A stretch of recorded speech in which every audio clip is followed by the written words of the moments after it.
This is 5.1, random variables. So we introduce a few new key terms here.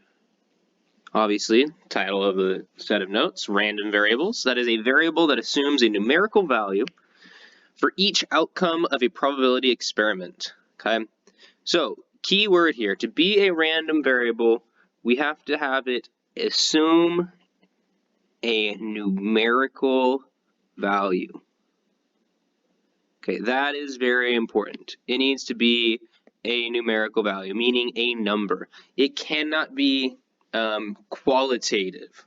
It has to be quantitative. Okay, it's not describing something. It's not doing anything besides giving you a numerical value. And we can be a little creative with it, like flipping a coin. Normally, with flipping a coin, you talk about heads or tails. Okay? Heads and tails are qualitative. They are describing what the thing looks like, right? That is not a numerical value. So flipping a coin on its surface, you really can't have a random variable, but we have to be a little creative with it. So we can be a little creative with it and make it work. So flipping a coin, you have to be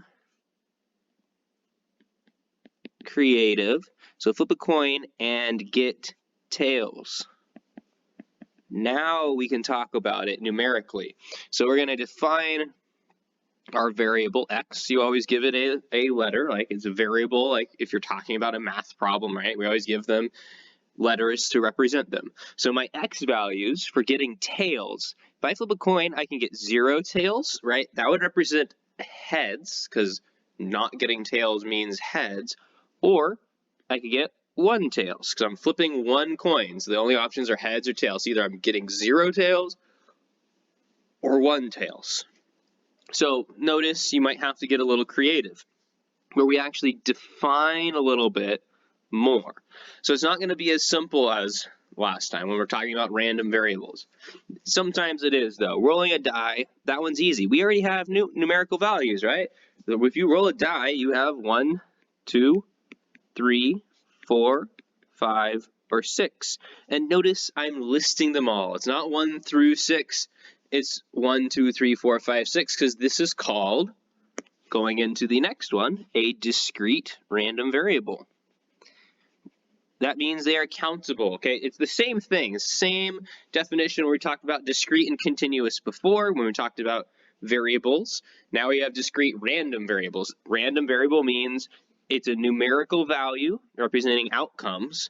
Discrete means they are countable. We can't have all the decimals. That's how a lot of people like to think about it. Can't have all the decimals. All right, counting people, counting objects, those are all discrete. A lot of what we're going to deal with, well, actually, basically everything we're going to deal with past this objective are going to be discrete, okay? Because continuous random variables, moving on to the next term, you can't have you have an infinite number. It's uncountable, 1 through 6. There's an infinite number of outcomes. That's not something we can deal with. Okay, so we're actually not going to have a lot of continuous random variables. It's a term you need to know. You need to understand the difference between discrete and continuous, but we're going to mostly focus on the discrete. Okay, so I'll put a little star there so you remember that is a key term that you really need to know. That's what we're going to focus everything on. So in this objective, however, we're going to have both types. So example 1, we flip 5 coins and observe the number of tails. X is the random variable, so x equals is how my answer will be.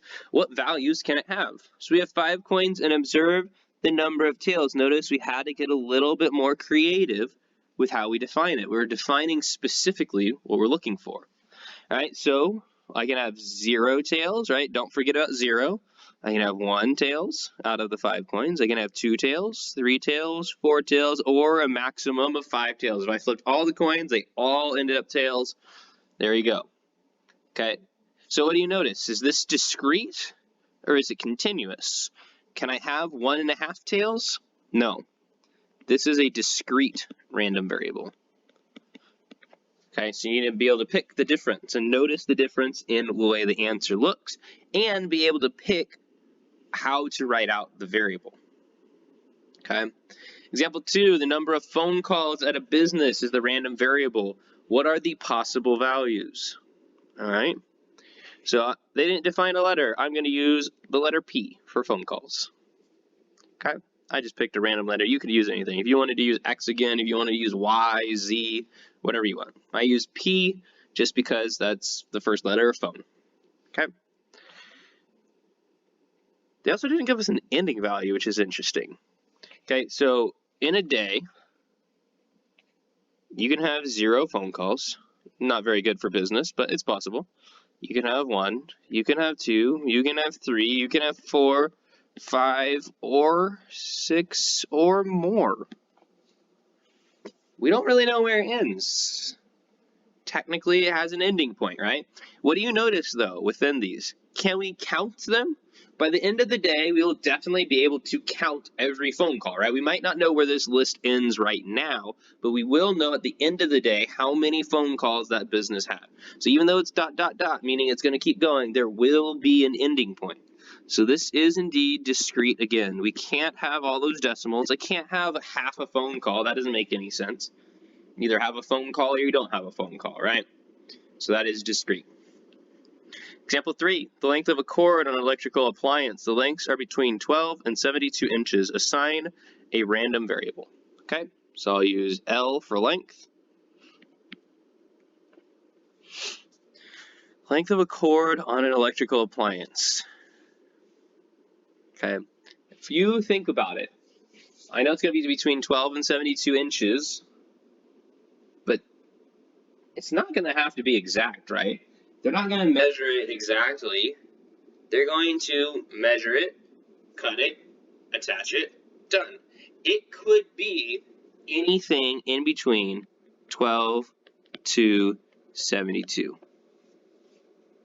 Notice how I write that out. I'm not listing 12, 13, 14, because this doesn't have to be all the whole numbers. It could be 12.5. It could be 12.2. It could be 12.001 inches. It could be 18.999632 inches. It can be any decimal you want. So this is an example of continuous. Notice the difference here. This is an important distinction. How to pick out continuous versus discrete. Continuous, it's not defined specifically. These are the numbers you will have, right? If it's a length, I can measure any length I want to any decimal I want. For a phone call, it is defined. It has to be the next whole number every time because as I add one more, it goes up to the next whole number. I can't have half. I can't have 0.2 phone calls.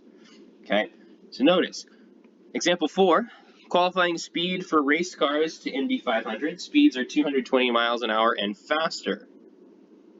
Assign a random variable. Okay, so speed, I'll use S equals, well, 220 and more. So at least 220. They don't give us a range. It's not 220 to 500, right? It's at least 220. That one or more. Okay, that's the qualifying speeds. So that's it. That's all the information we have. Once again, we can measure the speed as accurately as we want at wherever we want. I could have 220.001, and that would be within. I could have 250.9932 miles per hour, and that would fit.